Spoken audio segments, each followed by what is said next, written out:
সালামু আলাইকুম। আশা করি যে যেখানে আছেন ভালো আছেন, সুস্থ আছেন। আলহামদুলিল্লাহ, আল্লাহর রহমতে আমরাও ভালো আছি, সুস্থ আছি। তো আজকের ব্লগটা আমি শুরু করলাম রান্নাঘর থেকে। আজকে আমি রান্না করব মেথি শাক ভাজি, আর লাউ দিয়ে শিং মাছ দিয়ে রান্না করব, আর ডাল, সাথে রুগীর জন্য একটু কফি ভাইজা দিব। বিকেলের নাস্তা একটু কফি ভাইজা দিব। আমার ভিডিওটি না টেনে সম্পূর্ণ ভিডিওটি দেখবেন, আমার পাশেই থাকবেন। প্রতিদিনে আমি ঘরে কিছু না কিছু রান্না করে দেই, আর আমি প্রতিদিনে কিছু না কিছু বানিয়েই দেই, কারণ উনি বাইরের জিনিস একেবারে খাইতে চায় না। এই জন্য আমি ঘরেই তৈরি করে দিই। এই আমার শাকটা হয়ে গেছে, এখন বাগার দিলে হয়ে যাব শাকটা। এই যে এই জায়গায় আমি কফির জন্য একটু চালের গুঁড়ো, সামান্য একটু আটা, এগুলো মিক্স করে নিলাম। মরিচের গুঁড়া, সামান্য পরিমাণ হলুদের গুঁড়া, এগুলা দিয়ে আমি কফিটা এই যে মাখিয়ে রাখলাম কিছুক্ষণের জন্য। শাকটা নামানো হয়ে গেছে, এখন এই যে আমি কফিটা দিয়ে দিলাম। এই কফি ভাজতে আরও তেল লাগে, মানে ডুবা তেল লাগে, কিন্তু আমি ডুবা তেলটা ব্যবহার করি না। আমি কিছু পরিমাণে তেলটা কমিয়ে দিছি, কারণ দিলে তো দেওয়া যায়, কিন্তু দেই নাই। কফিটা জানি পুরা ভিজে এই পরিমাণে তেল দিলে কফি ভাজাটা খুব ভালো হয়, এপিট ওপিট হয়ে যায় সুন্দরভাবে।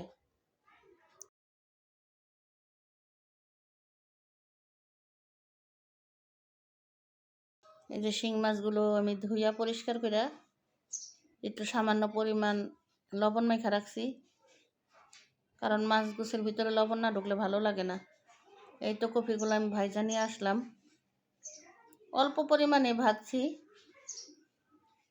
ওনার জন্য। এইখানে অনেক গরম, তো এই কারণে দেখতেছি টিপা টিপা।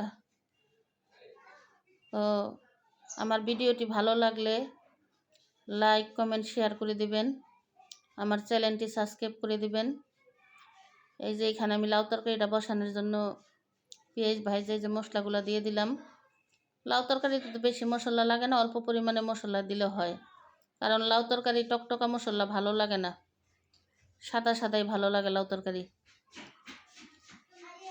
লাউ, শসা এগুলা অল্প মশলাই লাগে, কারণ শসা তরকারি রানলেও অল্প পরিমাণ মশলা দিলেই হয়। এখানে আমি শিং মাছগুলো কষায় নিলাম। শিং মাছগুলো কষানো হয়ে গেলে লাউটা দিয়ে দেব। শিং মাছগুলো কষাইতেছি, আমার শিং মাছগুলো কষানো শেষ। এগুলা দেশি শিং মাছ, রোগীর জন্য, এগুলো হলো রোগীর খাবার। এই যে আমি লাউটা দিয়ে দিলাম। লাউটা কষানো হয়ে গেলে অল্প পরিমাণে পানি দিয়ে দিব। ওই চুলায় আমি ভাতটা বসিয়ে দেব, কারণ রাত হয়ে গেছে। এটা আমি কষানো শেষ, এখন পানি দিয়ে দিলাম। আমার ভাতও বলক আইসা পড়ছে। তারপরে আবার রান্নার পরে আবার রান্নাঘর পরিষ্কার করতে হইব। এই দীর্ঘ 2টা মাস অনেক কষ্ট হয়েছে আমাদের উপরে দেয়া, আমাদের অনেক পরিশ্রম হয়েছে, কারণ একটা রোগীর যত্ন, একটা রোগীর খাওয়া দাওয়া।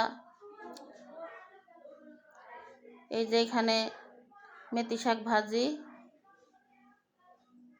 এখন হচ্ছে রাতের বেলা আমরা খাওয়া দাওয়া করব।